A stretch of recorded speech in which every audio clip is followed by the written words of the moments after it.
Sa video nga natin ngayon ay meron tayong mga bagong gamit na sobrang ganda at perfect talaga para sa aming dalawa ni Jai. At sigurado akong kailangan nyo ring magkaroon nito. At dahil mas mapapadalas pa nga ang mga camping trips namin ni Jai, talagang kailangan namin to sa mga adventure na gagawin pa namin. At ito nga ang EcoFlow River 3 Plus kasama ang EB500 expansion battery. At hindi lang yan, dahil meron na rin tayong solid na EcoFlow 160 watts portable solar panel. Nagulat talaga kami ni Jai sa kakayanan nitong ating bagong power station. Dahil tignan mo naman ang kayang gawin nito. So grabe guys, sobrang dami ang nakasaksak ngayon. So ang mga nakasaksak ngayon, electric fan, itong pang shake, itong laptop natin, battery ng camera, tablet ni Jai, cellphone ni Jai. So total of 6 na appliances na yung napapaandar niya. At kayang-kaya niya nga paandarin. Pero bago lahat yan, samahan nyo kami ni Jai sa adventure na to.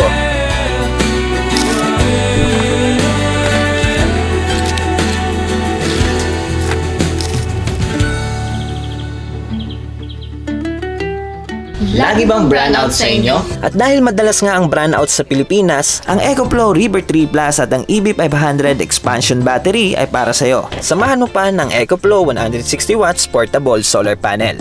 At sigurado akong mas magiging magaan ang buhay mo, mapa-indoor man o outdoor activities. Kaya samahan nyo kami i-unbox ang ating mga bagong gamit na magagamit natin sa aming mga pagka-camping. Kaya, let's go!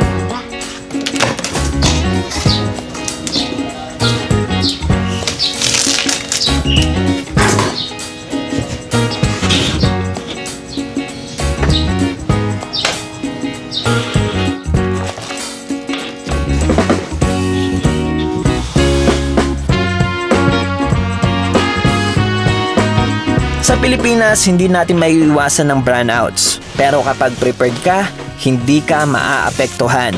At sigurado akong mas magiging magaan ang buhay mo pag nagkaroon ka ng mga gamit na kagaya nito. Itong mga bagong gamit namin ni Jai, na-unbox na namin to kahapon kasi sobrang na-excite kami. Ipapakita ko na lang yung clip. Yung ina-harvest niya ngayon, 754, 752. Ngayon guys, gusto namin ipakita sa inyo kung bakit kailangan natin magkaroon ng mga ganitong klaseng power station. So ano nga ba ang portable power station? Ang EcoFlow Portable Power Station ay basically parang smart rechargeable generator. This one is the EcoFlow River 3 Max Plus and it's designed to give you an instant power kahit nasa bahay ka man, biyahe, or kahit nasaan ka man sa mundo. So dito tayo sa interface. So guys, meron ditong saksaan sa taas niya, sa interface niya, and dito nga yung AC on, off, and dito naman yung DC on, off. And kung before kayo magsaksak, syempre dapat nakaon yung AC power nyo and yung DC power nyo. Depende kung saan kayo sasaksak. And guys, meron din ditong light power on and off. At makikita nyo nga, magkakaroon kayo ng ilaw. Kung nasa camping kayo, pwede nito gamitin dim light. Meron din siyang mas malakas at ang kanyang SOS. And ito yung SOS mode niya guys. Magagamit nyo to in case of emergency. And dito naman sa baba, i-off muna natin tong ating mga light button dito. Meron ditong USB-C port. So 140 watts siya. So maganda dito pag-charge kasi hindi magkukulang yung source mo ng kuryente. At sa baba naman ito guys, makikita mo dito, meron din tayong mga saksaan dito. Dito nga may mga outlet tayo. AC output outlet. Dito mo siya makikita sa likod. At meron ditong AC charge. Dito naman sa gitna natin isasaksak ang ating solar panel na ipapakita ko sa inyo mamaya pag nag-camping na kami or pupunta siguro kami sa beach kasi mamaya-maya onte para mapakita din namin yung function ng ating solar panel. Kaya nito paandarin halos ng mga appliances sa bahay. Siguro guys, itong ating portable power station ngayon, kaya magpaandar halos 90% ng mga appliances nyo sa bahay. Kaya ngayon, subukan natin kung magiging effective ba to. So ngayon, itatabi muna natin itong ating EcoFlow solar panel. Kasi ito guys, i-review ko to dun sa aming camping mamaya. At ipapakita ko sa inyo kung gaano to ka-effective. So ito muna yung papakita namin sa inyo. So ngayon guys, susubukan namin yung laptop ko na 200 watts isaksak. Yan. So ang laptop ko guys ay ang consumption niya ay 26 watts. So ngayon guys, try naman natin isaksak ang ating cellphone. Dito natin sasaksak. At dahil kayang-kaya pa nga ng ating EcoFlow Max Plus Power Station ang mga low power appliances, kaya nagdagdag pa ako ng ibang gamit na pwedeng masubukan. Joke lang. At kitang-kita naman na sobrang lakas talaga ng ating power station. Dahil halos inubos ko na nga saksakin ng mga gadget na meron kami dito. Paisa-isa ay sinubukan namin ni Jai ang mga appliances na madalas naming ginagamit. So ngayon, ang nakasaksak na laptop, cellphone, ano pa? Batteries, sabay, and tablet. So ngayon naman guys, kumuha ako ng electric fan at subukan natin yung electric fan kung gagana pa rin siya kahit sobrang dami ng nakasaksak. At ngayon naman kumuha pa ako ng electric fan para masubukan din ang kakayanan nito. Pero yun nga parang sisiw lang sa kanya dahil malakas talaga ang power station na to. So ang nakasaksak ngayon, electric fan, laptop, battery, cellphone and tablet. And ngayon nga kung makikita nyo ay sabay-sabay siya pero kayang-kaya pa rin ng ating portable power station. So sobrang lakas talaga nito. At ngayon naman subukan natin ang mga high power appliances. So, ito naman yung susubukan natin. So, ang watts ito nasa 500 watts. So, titignan natin kung anong mangyayari, no? Uy! Sige daw.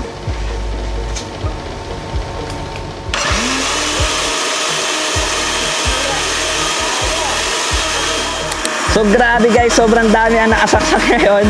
So ang mga nakasaksak ngayon, electric fan, itong pang shake, itong laptop natin, battery ng camera, tablet ni Jai, cellphone ni Jai. So total of 6 na appliances na yung napapaandar niya.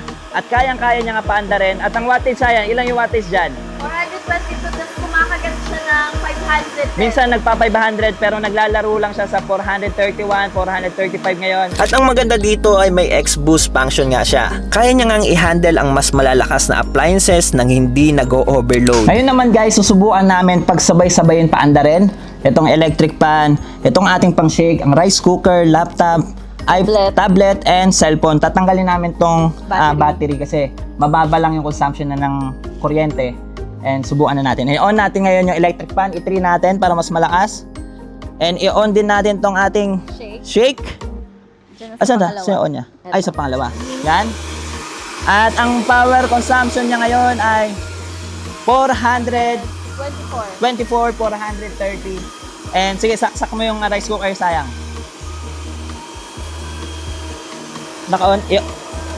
So ngayon, naka-on na. Humina ang ano, pero yung consumption niya guys, nasa 600, 597, 599, 601. Hindi kami makapaniwala ni Jai na sobrang lakas ang ating bagong power station ngayon. Dahil tignan nyo naman ang kakayanan nito. Dahil totoo nga ang sabi nila na 90% ng mga appliances nyo sa bahay ay kayang paandarin nito. So, kung doon sa app, guys, may makiklik kayo na X-Boost doon. So, kung once na-click nyo yung X-Boost yun, mapupush pa siya sa 1,200 watts. So, imagine kung gaano kadaming appliances pa ang kaya nyo paandarin. Kanina nga, ito na, ganito na kadami, 600 watts pa lang. So, aabot pa siya sa 1,200. Oo, pag na-boost siya. Pero sa 600 pa lang tayo. Pero Oo. medyo nakakakaba kasi first time namin subukan. Pero anyway, sobrang lakas ng power station na to kasi imagine sobrang dami na nating sinubukan ngayon, sinaksak ngayon. Pero rice cooker, oo, blender. Ay, no. And imagine kung aabot Plancha pa. kaya, try natin. Wag na, tama na. Despite sa napakalakas na power nito ay napakagaan rin niya dahil nagbibigat nga lang to ng 10.8 kg including the EB600 expansion battery. Easy to carry, easy to store, and easy to bring anywhere. Isa sa nagustuhan ko dito kasi nahati siya sa gitna. Ayan yun. Wow. At ang maganda nga dito, one-time investment nga lang siya. Build with long life PO4 batteries. Pwede mo tong magamit up to 10 years of daily use. A true long-term investment. At ang maganda nga dito sa power station na to guys, dahil fast charging na nga to, sobrang tagal mo na magagamit at 1 hour lang. Ay full charge na siya at pwede mo na ulit siya gamitin. So, ang dali lang siya i-charge and sobrang tagal mo siya magagamit. At sobrang daming appliances ang pwede mo masaksak sa kanya. Sabi nga 'di ba, halos 90% ng appliances nyo sa bahay ay kaya paandarin ng ating portable power station. Kaya, Ang galing, sulit. amazing. Napakasulit talaga. Oo. With ultra fast AC charging, hindi mo na kailangan mag-antay pa ng matagal para lang mapuno ang baterya nito. Just plug in, prepare your day, and ready na siya agad So, anytime. bali yung mga traditional na power station, meron talaga ng sound na, parang, hindi naman siya sira. Like, parang may umiikot. Wala ka maririnig. As in, wala, no? As As in, wala talaga. The River 3 Max Plus charge from 0% to 100% in just 1 hour. And the Max Plus with EB500 expansion battery charge fully in around 1.8 hours. Sobrang bilis lang i-charge at pwede mo na siya ulit magamit. Alam niyo ba guys, isa sa nagustuhan ko dito sa power station namin, meron na siyang UPS feature. At ang maganda nga dito, pag bigla ang brownout, ang EcoFlow switches instantly. Walang lag, walang restart, tuloy lang ang trabaho mo dahil nga meron tong UPS function. So ngayon guys, samahan nyo kami kasi gagamitin na natin ang solar panel at naisipan namin mag-camping ngayon sa Kabog-Kabog. And of course, huwag natin kalimutan ang ating baby hero. Kasama namin siya sa ating adventure today. And samahan nyo na kami, ikutin nyo ang ating adventure na second day natin dito sa Bataan. So tara! Siyempre ngayon ay pupunta tayo sa campsite para masubukan na din ng EcoFlow 160 watts portable solar panel. And siyempre, super excited nga kami ni Jai sa adventure na to. Shoutout sa Heroes! Ingat, idol! Ingat, thank you.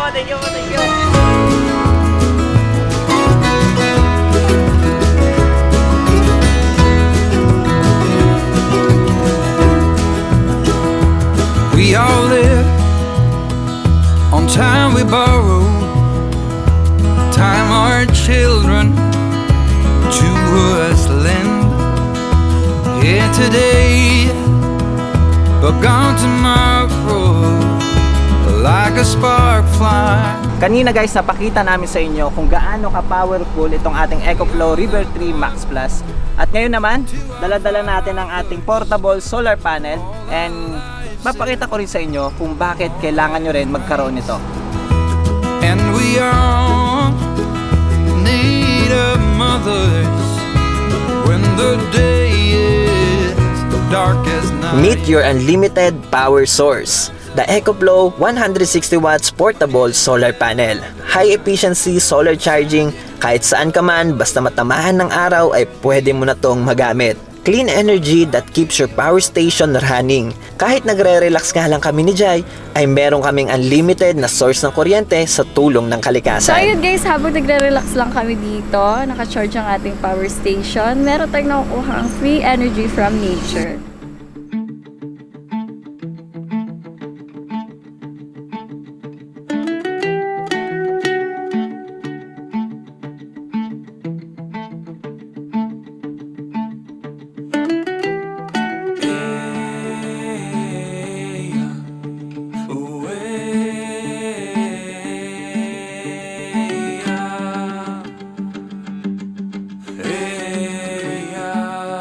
So, hindi ganun katarik yung araw, guys. Kaya, ang input nyo is around 15 watts lang. Umaatas pa siya sa 14 to 15 watts. And hintayin natin, subukan natin kasi yung araw nagtago pa sa ulap. And try natin kung aangat siya pag mismong tarik na mismo ng araw ang nakaano sa Kung kanya. naka-direct sunlight. Oo, Siyempre guys, sobrang sulit talaga na magkaroon kayo na solar panel, siyempre portable power station. And tingnan nyo naman kami, kahit nandito kami sa outdoor activities, nasa camping kami, meron pa rin kaming kuryenteng dala-dala. And alam nyo naman, sobrang hirap, lalo na dito, wala tagang kuryente.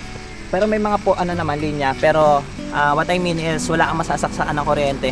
At magandang may dala ang power station kasi anytime pwede ka sumaksak, anytime pwede ka mag-charge ng mga gadget mo na makailangan mo, ng ilaw, at kung ano-anong bagay pa. At tingnan nyo naman, lalo na ngayon na napag-harvest pa tayo ng kuryente sa pamamagitan ng ating solar panel. At sobrang thankful talaga kami na nagkaroon kami ng ganitong mga gamit sa aming car camping and sa aming mga activities. So, ayan, lumabas na yung araw at ang consumption niya, umabot na yung input niya sa 46 watts. Ayan, mas umaangat pa to 45 watts. Ang River 3 Max Plus, samahan mo pa ng 160 watts solar panel, a complete renewable backup system. Sobrang perfect pag nag-brand out, camping at kung magka-emergency. Ang tandem na to ay ang EcoFlow River 3 Max Plus at ang ating 160 watts solar panel. Napakagandang tandem niya kasi meron ka ng solar panel. Ito nga, nag-a-adapt ng ating kuryente from our mother nature. At syempre, ang ating power station na doon natin na-store ang ating kuryente. At napakagandang tandem siya, lalo na kung may mga outdoor activities kayo.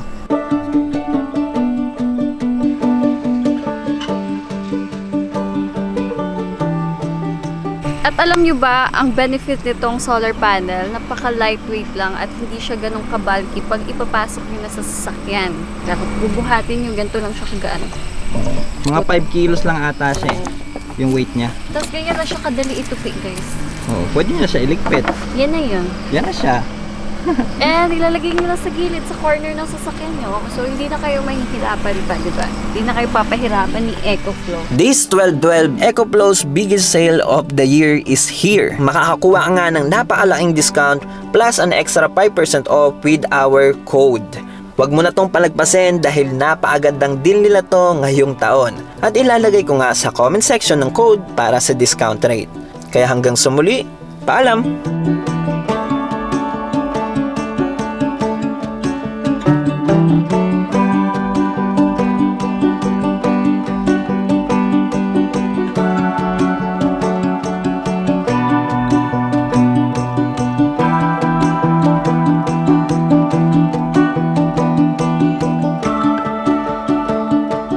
Siya eh. Nalabas niyo yung bata na yan. Naka-aircon lang siya sa sakyan eh.